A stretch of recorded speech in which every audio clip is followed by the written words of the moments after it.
তিন দফা দাবিতে ৩৭ ঘন্টার মতো চলছে এই ছাত্র জনতার আন্দোলন, যেটি শুরু হয়েছে বৃহস্পতিবার রাত থেকে প্রধান উপদেষ্টার সরকারি বাসভবন যমুনার সামনে জমায়েত হওয়া থেকে। এবং এর যে সূত্রপাত, সেই সূত্রপাত হচ্ছে ঠিক তার আগের দিন মধ্যরাতে সাবেক রাষ্ট্রপতি আব্দুল হামিদ তিনি দেশ ছেড়ে চলে যান। এবং তিনি দেশ ছেড়ে চলে যান, এরপর সরকারের পক্ষ থেকে বলা হয়েছিল সরকার বিষয়টি জানতো না, অথচ তিনি ইমিগ্রেশন পার হয়ে চলে গেছেন। এরপরেই কিন্তু মূলত ছাত্র জনতা ফুঁসে উঠেছে, ক্ষুব্ধ হয়ে উঠেছে। বিশেষ করে জুলাই আন্দোলনে যে অংশগ্রহণ করেছিল যে মানুষরা, সেই মানুষরা কিন্তু রাস্তায় নেমে এসেছেন।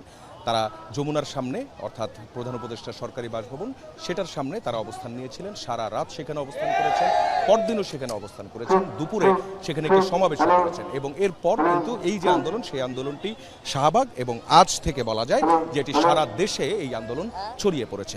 গতকাল যে ৩ দফার ঘোষণা দেওয়া হয়েছে, সেই ৩ দফার মধ্যে প্রথম যে দফাটির কথা বলা হয়েছে সেটি হচ্ছে নির্বাহী আদেশে সন্ত্রাসী গণহত্যাকারী দল সংগঠন হিসেবে আওয়ামী লীগকে নিষিদ্ধ করতে হবে।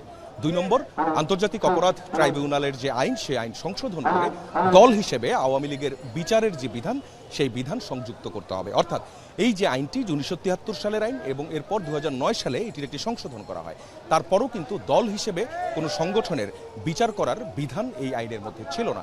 সেই বিধানটি সংযুক্ত করার জন্য দ্বিতীয় যে দাবি, সেই দাবিটি করা হয়েছে। এবং যেই ট্রাইব্যুনালে এরই মধ্যে শেখ হাসিনা সহ জুলাই আন্দোলনের যে অ্যাট্রোসিটিসে অভিযুক্ত হিসেবে যারা জড়িত ছিলেন, সেই পুলিশ বাহিনীর কর্মকর্তা, আইন শৃঙ্খলা রক্ষাকারী বাহিনীর যে কর্মকর্তারা আছে, তাদের বিরুদ্ধে কিন্তু এরই মধ্যে যে তদন্ত, সেই তদন্ত চলছে। আন্তর্জাতিক অপরাধ ট্রাইব্যুনালের চিফ প্রসিকিউটর তিনি যেটি জানিয়েছেন গতকাল, তিনি বলেছেন যে শেখ হাসিনার বিরুদ্ধে যে তদন্ত, অর্থাৎ জুলাই গণহত্যায় সুপিরিয়র কমান্ড রেসপন্সিবিলিটি, অর্থাৎ তার নির্দেশে, তার হুকুমে যে অ্যাট্রোসিটিস চালানো হয়েছে, যে গণহত্যা চালানো হয়েছে, সেই গণহত্যার যে তদন্ত, সেই তদন্ত রিপোর্ট এই সপ্তাহের মধ্যেই ট্রাইব্যুনালে প্রসিকিউশনের কাছে জমা হবে। এবং প্রসিকিউশন খুব দ্রুততম সময়ের মধ্যে সেটিকে ফরমাল চার্জ আকারে ট্রাইব্যুনালে দাখিল করবেন, অর্থাৎ আনুষ্ঠানিক যে বিচার, সেই বিচার প্রক্রিয়া শুরু হবে। কিন্তু প্রশ্নটা হচ্ছে যে দল হিসেবে, অর্থাৎ যেই আওয়ামী লীগ জুলাই অভ্যুত্থানে যারা নেমেছিল, যারা আন্দোলনটা করছিল, কোটা সংস্কার আন্দোলন থেকে যার শুরু হয়েছিল, সেই সময় তারা যে দলীয় যে নেতাকর্মীরা এবং দলীয়ভাবে যে সিদ্ধান্ত তারা বাস্তবায়ন করেছে, সেই জায়গা থেকে সন্ত্রাসী সংগঠন, গণহত্যাকারী সংগঠন হিসেবে আওয়ামী লীগকে নিষিদ্ধ করার জন্য যে বিধানটির দরকার, সেই বিধান, অর্থাৎ যে কোনো দলের জন্য যে বিধানটি দরকার দলগতভাবে বিচারের জন্য, সেই বিচারের যে অ্যামেন্ডমেন্ট, সেই অ্যামেন্ডমেন্টটি তারা চান। তৃতীয় যে দাবিটি, সেই দাবিটিতে বলা হয়েছে, এটিও কিন্তু আপনি লক্ষ্য করবেন যে জুলাই ঘোষণাপত্র, অর্থাৎ এর একটি স্বীকৃতি। জুলাইতে যে আন্দোলন হয়েছে, যে বিপ্লবটা হয়েছে, সেই বিপ্লবের একটি যে স্বীকৃতি এবং এর যে প্রেক্ষাপট ছিল, এবং সেই প্রেক্ষাপটের পর গণ অভ্যুত্থান, এবং সেই গণ অভ্যুত্থানের পর 5 আগস্ট আগের যে সরকার, তৎকালীন যে সরকার, সেই সরকার যে সরকারের পতন এবং শেখ হাসিনার পালিয়ে যাওয়া, এই সবগুলো বিষয় সেই ঘোষণাপত্রে থাকা। এবং সেই জুলাইয়ের যে আন্দোলনে যারা যারা অংশগ্রহণ করেছিলেন, যারা নেতৃত্ব দিয়েছেন, যারা পরিকল্পনা করেছেন, সেই বিষয়গুলো এর মধ্যে অন্তর্ভুক্তির কথা বলা হয়েছে।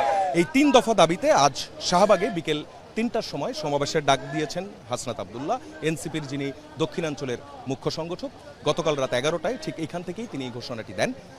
এবং আরও একটি বিষয় যেটি বলেছেন, সেটি হচ্ছে যে এই যে সমাবেশ, এই সমাবেশ হবে সারা দেশের বিভিন্ন পয়েন্টে। কোন পয়েন্টে? জুলাই আন্দোলনের যে পয়েন্টগুলো ছিল, অর্থাৎ আন্দোলনের সময় ছাত্র জনতা যেই জায়গাগুলোতে তারা আন্দোলন করেছেন, যেই জায়গাগুলোতে অ্যাট্রোসিটিস হয়েছে, সেই জায়গাগুলোতেই যে সমাবেশ, সেই সমাবেশের ডাক তারা দিয়েছেন। এবং ব্লকেট করার জন্য যারা আন্দোলন করবেন তাদের সবাইকে বলেছেন যে তারা যাতে ব্লকেট না করে। আন্দোলনে যারা আছেন ৩৭ ঘন্টা ধরে অবস্থান করছেন, আন্দোলনের থাকা এমন কয়েকজনের সঙ্গে আমরা একটু কথা বলতে চাই। আওয়ামী লীগ নিষিদ্ধ কেন চান? আওয়ামী লীগ তো ভালো কাজ করে না, দেশের লোকের জন্য দেশের সব কিছুর দাম বাড়িয়ে দেয়, ঠিক আছে? ও তো মানুষকে ভালো চায় না, নিজের স্বার্থ বোঝে, জনগণের স্বার্থ বোঝে না। জনগণের স্বার্থ বুঝলে তাহলে দেশের এই পরিস্থিতি হয় না, ঠিক আছে? ধন্যবাদ। আপনার কাছে জানতে চাই, বিচার তো চলছে, বিচার একটা শুরু হয়েছে জুলাই গণহত্যা, সেখানে আপনাদের দ্বিতীয় দফা দাবি হচ্ছে আইন সংশোধন করে দলের বিচার করা, এবং জুলাই ঘোষণাপত্রের জায়গাটি নির্বাহী আদেশে আপনারা আওয়ামী লীগ নিষিদ্ধের কথা বলেছেন। কেন চাচ্ছেন এই নিষিদ্ধের পর? আওয়ামী লীগ নিষিদ্ধ কেন চাচ্ছে, এই প্রশ্নটা আসলে আমার মনে হয় যে খুবই বাচ্চা সুলভ প্রশ্ন। কারণ হচ্ছে আওয়ামী লীগ গত 16 বছর যা যা চালিয়েছে এগুলা যদি আমরা লিখতে যাই মনে হয় যে পুরো একটা রাত শেষ হয়ে যাবে। এই যে গুণ খুমের রাজনীতি তাদের হাত ধরে বাংলাদেশে শুরু হলো। এই যে শাপলা চত্বর, তারপর হচ্ছে আপনার এই যে জুলাই আন্দোলন, বিডিআর হত্যা, এই যে হত্যাযজ্ঞগুলো তারা চালিয়েছিল একের পর এক, এগুলা তো আসলে শুরু হয়েছিল তাদের হাত ধরে। এছাড়া বাংলাদেশের প্রথম ভোটাধিকার হরণ শুরু হয়েছে তাদের হাত ধরে, বাংলাদেশের ডামি নির্বাচন আবিষ্কার হয়েছে তাদের হাত ধরে। এই যে শেখ হাসিনা, তারে বলা হতো যে খুনের রানী, তাকে বলা হতো গুমের রানী। তা সে আজকে দিনের বেলা গুম করতো, রাতের বেলা গিয়ে তার গুম করা পরিবারের কাছে গিয়ে বলতো যে স্বজন হারানোর বেদনা আমি বুঝি। তো এইরকম একটা নাটকবাজ মানুষ, এরকম একটা দল, সন্ত্রাসী দলকে এখনো পর্যন্ত যে নিষিদ্ধ করা হয় নাই, এটাই তো সবচেয়ে বড় আশ্চর্যের বিষয়।